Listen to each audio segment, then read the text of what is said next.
하나님께서 오늘 우리에게 주시는 말씀은 디모데전서 1장 1절로 11절까지 말씀입니다. 디모데전서 1장 1절로 11절까지 말씀입니다.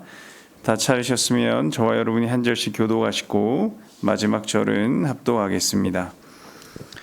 우리 구주 하나님과 우리의 소망이신 그리스도 예수의 명령을 따라 그리스도 예수의 사도된 바울은 믿음 안에서 참 아들 된 디모데에게 편지하노니 하나님 아버지와 그리스도 예수 우리 주께로부터 은혜와 긍휼과 평강이 내게 있을지어다. 내가 마게도냐로 갈 때에 너를 권하여 에베소에 머물라 한 것은 어떤 사람들은 명하여 다른 교훈을 가르치지 말며 신화와 끝없는 족보에 몰두하지 말게 하려 함이라. 이런 것은 믿음 안에 있는 하나님의 경륜을 이름보다 도리어 변론을 내는 것이라. 이 교훈의 목적은 청결한 마음과 선한 양심과 거짓이 없는 믿음에서 나오는 사랑이거늘 사람들이 이에서 벗어나 헛된 말에 빠져 율법의 선생이 되려 하나 자기가 말하는 것이나 자기가 확증하는 것도 깨닫지 못하는도다. 그러나 율법은 사람이 그것을 적법하게만 쓰면 선한 것임을 우리는 아노라. 알 것은 이것이니 율법은 옳은 사람을 위하여 세운 것이 아니요 오직 불법한 자와 복종하지 아니하는 자와 경건하지 아니한 자와 죄인과 거룩하지 아니한 자와 망령된 자와 아버지를 죽이는 자와 어머니를 죽이는 자와 살인하는 자며 음행하는 자와 남색하는 자와 인신매매를 하는 자와 거짓말하는 자와 거짓 맹세하는 자와 기타 바른 교훈을 거스르는 자를 위함이니. 함께 읽습니다. 이 교훈은 내게 맡기신 바 복되신 하나님의 영광의 복음을 따름이니라. 아멘. 지난주에 교회 바로 옆에 성남역이 개통을 했습니다. 그래서 이제 경강선이나 GTX를 편하게 이용하시는 분들이 이야기가 여기저기서 들려오고 있습니다. 그리고 이제 앞으로도 열차를 이용해서 더 많은 분들이 이렇게 교회에 지금도 오시는 것 같고, 그리고 앞으로도 더 많은 분들이 올 것 같은 기대감이 있는 것 또한 사실입니다. 그런데 이런 기대와는 달리 이제 지하철역이 생겨서 지하철역 근처로 이단 세력들이 다가올까 봐 걱정을 하시는 분들도 많이 계십니다. 그런 이야기들을 들을 때마다 참으로 이단들이 우리에 가까이 있구나, 그런 생각들을 많이 하게 되죠. 오늘부터 저희는 이제 디모데전서를 함께 나눌 텐데요. 디모데전서 또한 이런 어떤 바른 복음과 진리에 대해서 지켜야 된다. 그것을 이제 이야기하는 편지입니다. 2000년 전에 바울이 디모데에게 이 참된 진리를 수호해야 되는 것에 대해서 쓴 편지이지만 주님께서 오늘 우리에게 이것을 성경에 두시고 말씀하신 이유는 오늘날도 우리가 이것을 함께 나누면서 주님께서 우리에게 하시고자 하는 말씀이 있으신 것이죠. 함께 이제 그 말씀과 그리고 주님의 뜻을 찾아보고 그것을 또 살아내는 시간이 되길 소망합니다. 신약 성경에서 바울이 쓴 편지는 총 13권입니다. 그 중에 9권은 교회 공동체에게 쓴 편지이고 나머지 4권은 개인에게 쓴 편지예요. 이 4권 중에 3권, 즉 디모데 전서, 디모데 후서, 그리고 디도서는 자신의 제자인 디모데와 그리고 디도에게 목회에 대하여 조언하고 있는 편지입니다. 그래서 이것을 목회 서신이라고 부릅니다. 특히 이제 이 디모데전서는 3차 전도 여행에서 바울과 디모데가 에베소를 방문하고 전도하고 그곳에 교회를 세운 이후에 자신의 신실한 동력자이자 영적인 아들이었던 이 디모데에게 이제 에베소 교회를 맡기고 자신은 마게도냐로 떠나면서 이 디모데에게 편지를 전해준 것이죠. 그래서 2절에 보면 바울은 디모데를 자신의 참 아들, 영적 아들이라고 불렀는데 이것은 바울이 디모데에게 교회를 맡기면서 디모데에게 영적인 권위를 부여해주고 싶은 마음을 담고 있는 표현이기도 합니다. 여기서 참 아들의 참에 해당하는 헬라어는 그네시오스라고 하는 단어인데 이것은 문자적으로 결혼 관계에서 합법적으로 태어난 자녀들을 가리키는 단어입니다. 따라서 바울이 여기서 디모데를 이렇게 자기가 안아주기 위해서 이 단어를 썼다는 거죠. 왜냐하면 디모데의 육체적인 이 출생은 아버지는 헬라인이었습니다. 그래서 이렇게 이방인이었던 거죠. 그래서 유대법은 그를 온전한 한 개인으로 취급하지 않고 사생아로 취급을 했을 거예요. 이런 디모데에게 유대인 중에 유대인이었던 바울이 자신의 참 아들, 나의 진짜 아들이라고 말함으로써 그가 온전히 세워질 수 있도록 이렇게 불러주는 것이죠. 3절에 따르면 바울이 디모데를 에베소 교회에 보낸 목적을 알 수 있어요. 그것은 이단을 경계하고 복음을 바르게 세우고 싶어서라고 이야기하고 있습니다. 당시 바울은 자신은 이제 불가피하게 에베소를 떠나서 마게도냐 지방으로 갈 수밖에 없었습니다. 에베소의 사정도 별로 이렇게 좋지 않았지만 바울은 마게도냐 지방, 즉 성경에 나오는 지명으로는 빌립보, 데살로니가, 베레아 등등의 도시가 있는 그 지역을 자신은 급히 가봐야 했기 때문에 이 사정이 좋지 않은 에베소를 떠나면서 마음이 편치 않아서 자신의 영적인 아들이라고 하는 이 디모데를 그곳에 남겨두었던 거예요. 그 또 디모데를 남겨두면서 디모데가 성경에 탁월하고 그 마음이 깊은 사람이었지만 그래도 이렇게 영적으로 약간 이 어린 친구였기 때문에 그를 적지에 홀로 두는 것처럼 되게 마음이 쓰였을 것입니다. 그래서 이 디모데에게 그 디모데를 생각하며 이 편지를 전해준 것이죠. 3절 후반절과 4절에 보면 바울이 디모데에게 두 가지 부탁을 하는 것을 볼 수 있습니다. 3절 후반절의 첫 번째는 어떤 사람들을 명하여 다른 교훈을 가르치지 못하도록 하라는 것입니다.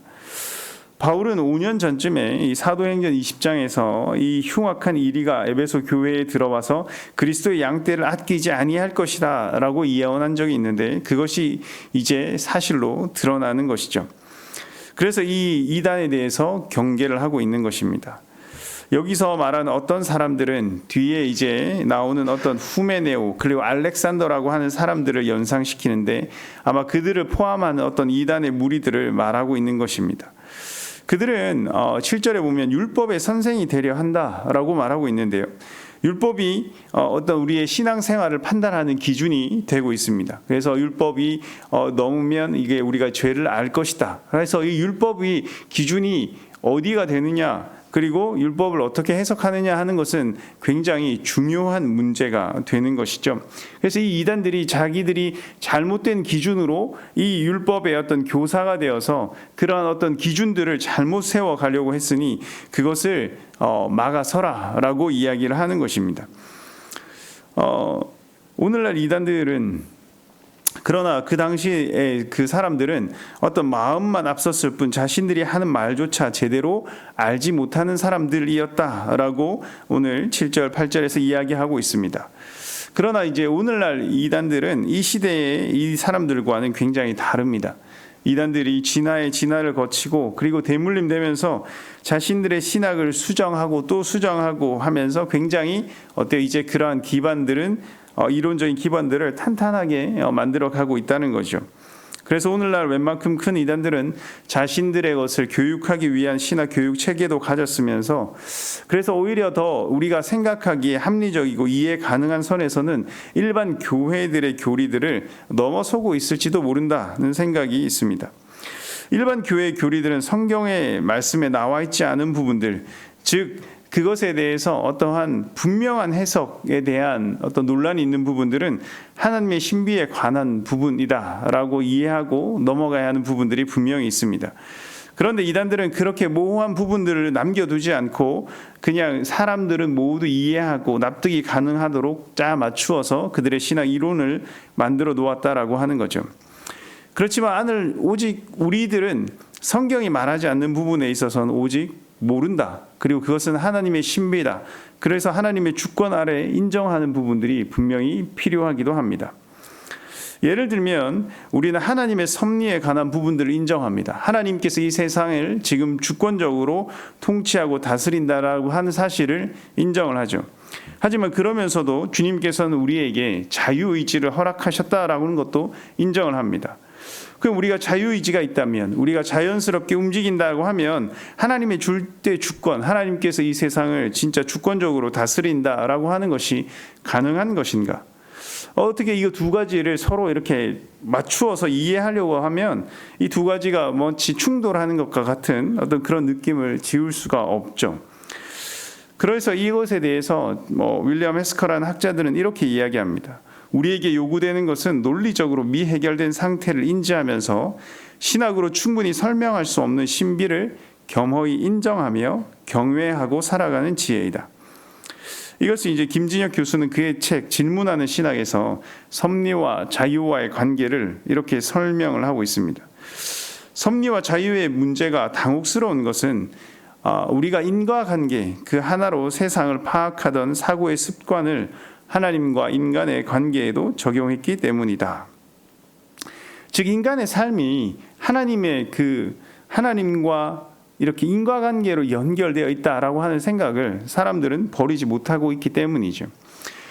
이 지구를 우리가 생각해 보면 이 지구는 모래알못보다 더 우주 공간에서 생각할 때 작은 공간입니다. 그러면 과연 우리가 행동하는 것, 우리가 사는 어떤 이런 것, 지구가 폭발하고 지구가 없어진다 해도 하나님의 경륜에서 먼지 하나가 날리는 것도 비슷할 텐데 그것이 과연 하나님의 경륜, 하나님의 큰 계획들을 진행해 나가는데 어떠한 인과관계로 그게 엮이겠습니까? 저는 그런 어떤 영향이 있을지 참 의문입니다. 또한 이것은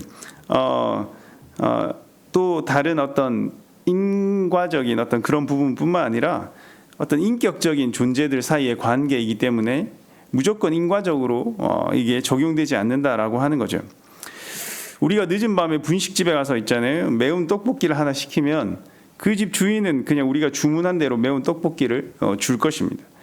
하지만 우리가 집에 가서 늦은 밤 시간에 아내에게 매운 떡볶이를 부탁했을 때 아내는 매운 떡볶이가 아니라 저의 건강을 생각해서 가벼운 샐러드를 만들어 준다라고 하는 것이죠. 이것은 아내는 저를 사랑하고 건강 상태를 알기에 제가 주문한 것 그 이상의 것을 사랑과 배려를 담아서 음식을 준비해 준다라고 하는 거죠.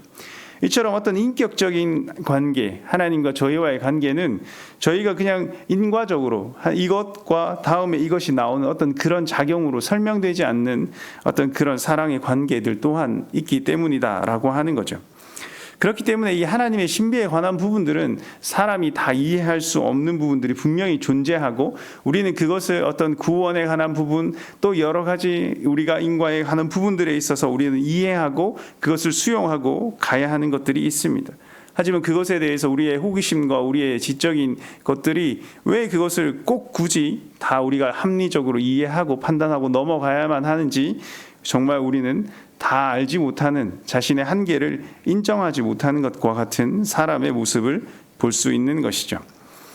그래서 우리는 이 하나님의 신비에 대해서는 인정하고 겸허히 수용하고 그 경이로운 세계를 우리는 오히려 하나님의 세계임을 인정할 필요가 있다라고 하는 것입니다. 또다시 이제 바울이 디모에게 말하는 두 번째 부탁은 4절 말씀이에요. 신하와 끝없는 족보에 몰두하지 말게 해라. 당시 이 신화는 그 당시 유행했던 그리스로 로마 같은 어떤 전설이나 영지주의자들이 주장하는 어떤 허구적인 어떤 창조에 관한 어떤 설화 등등 그러한 것들을 가리키는 것으로 볼 수 있어요. 어떠한 여기서 이 바울이 이런 어떤 설화들을 경계하는 것은 이 설화들로부터 나온 어떤 족보 이러한 것들이 고대 유대의 랍비들은 이러한 것들에 대한 어떤 열정들을 가지고 있거든요.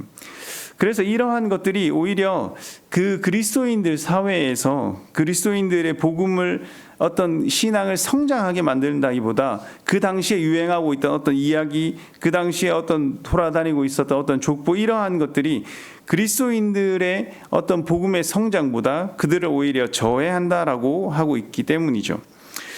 왜냐하면 그것을 밑에서 설명하고 있는 것은 믿음 안에서 하나님의 경륜, 즉 하나님의 큰 계획을 이루어가기보다는 이러한 이야기들이 오히려 쓸데없는 논쟁만 일으킬 뿐이다 라고 이야기하고 있습니다.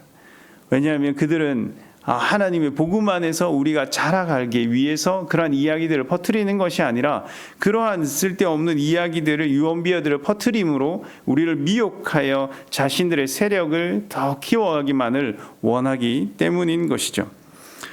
바울은 이처럼 이단들로부터 올바른 복음을 지켜갈 것을 디모데에게 명령한 것입니다.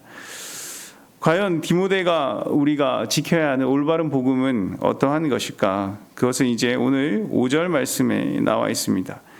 이 올바른 말씀 복음의 목적은 청결한 마음과 선한 양심과 거짓이 없는 믿음에서 나오는 사랑입니다.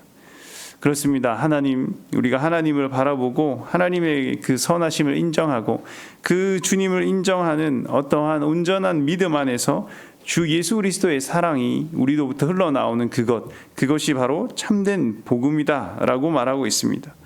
또한 이것은 11절에서는 이렇게 얘기합니다. 복되신 하나님의 영광에 복음의 근거가 있고 그 복음을 전하는 임무를 맡은 사람이 되는 것이 참된 복음이다라고 말하고 있습니다. 사랑하는 성도 여러분, 세상에 지금 우리들을 미혹하기 위해서 많은 영들이 있습니다.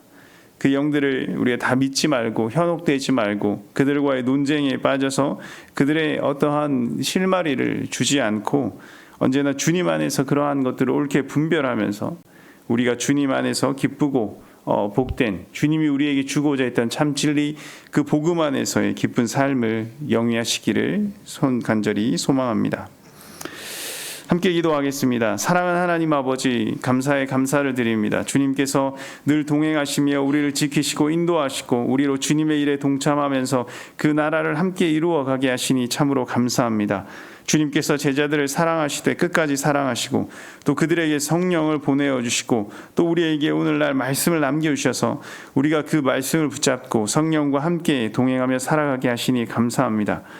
하지만 오늘날 많은 세력들이 성령과 말씀에 대하여 거짓을 말하며 사람들을 미혹하고 현혹하고자 하고 있으니 주님 우리를 불쌍히 여기시고 우리를 긍휼히 여기셔서 주님의 강한 팔로 우리를 지키시고 보호하여 주옵소서. 그래서 우리가 참되신 주님과 함께 기쁨으로 동행하며 살아갈 수 있도록 주님 인도하여 주옵소서. 우리가 참된 진리를 증거하며 또 주님의 우리의 복음을 전파하기 위해서 준비하는 일들 가운데 성령 하나님 함께하여 주시고 하나님 그래서 우리가 전도하고 선교하는 어떤 그러한 일들 속에 주의 온전한 복음이 우리 가운데 더 능력 있게 전파되게 도와 주시옵소서. 또한 이 일들을 위해서 준비하고 있는 꿈잔치가 있습니다. 하나님 아버지 그 꿈잔치가 그렇게 지역사회와 온 교회 가운데 기쁨이 되고 은혜가 넘치는 바른 복음을 증거하는 은혜의 장이 될 수 있도록 주님 도와주시고 준비하고 있는 모든 분들 주님 지혜를 더하여 주시고 함께하는 은혜의 마음들을 기쁨들을 더하여 주시옵소서. 하나님 또 이 진리 예수 그리스도 복음 십자가를 증거하는 선교사님들의 선교 사역 가운데 성령 하나님 동참하시고 힘을 더하여 주셔서 하나님 온 세상 가운데 온전히 진리이신 예수 그리스도가 잘 증거되도록 주님 인도하여 주시고 날마다 함께하여 주시옵소서. 이 모든 말씀 우리 구주 예수 그리스도의 이름으로 기도드립니다.